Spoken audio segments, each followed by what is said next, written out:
The world is shifting. Trade wars are flaring. Trump's tariffs have rattled Canada's economy. And Prime Minister Mark Carney has a clear message. Canada cannot keep all its eggs in one basket. So this week, Carney lands in India, then Australia, then Japan. 3 stops, 1 mission: break free from economic overdependence on the United States. But the India leg, that's the one that truly matters. India is now the world's fastest growing major economy. Two-way trade between India and Canada already stands at $30.8 billion. The goal? More than double it to $70 billion by 2030 through a comprehensive economic partnership agreement. Carney will meet PM Modi in New Delhi, pitch Canada to Indian business leaders in Mumbai, and push hard on trade, clean energy, critical minerals, AI, and defense. This isn't a curtsy call, it's a strategic pivot.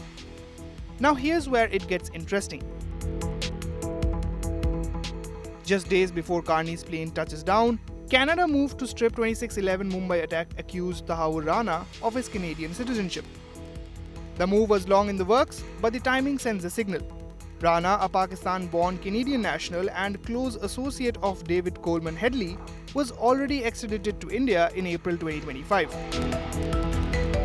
Ottawa says the revocation is over misrepresentation on his citizenship application. But New Delhi reads the optics clearly and appreciates them, because not long ago, this relationship was in freefall.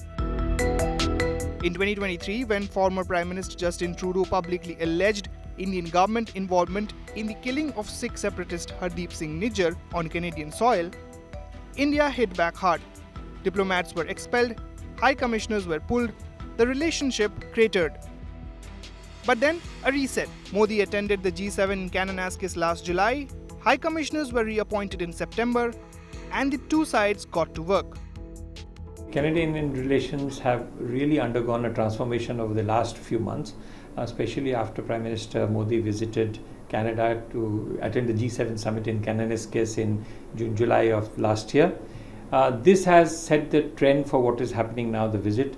The High Commissioners were appointed in the end of September last year, and since the last 4 months, almost 4 to 5 months, we've been working very hard to ensure that the relationship is reset back to what it was before. It's a multi-dimensional relationship from AI, innovation, students, energy, you name it, any aspect, including the Living Bridge, which is a large number of Indo-Canadians, more than 2 million Indo-Canadians, another 1 million Indians, almost 3 million Indians in a population of 42 million.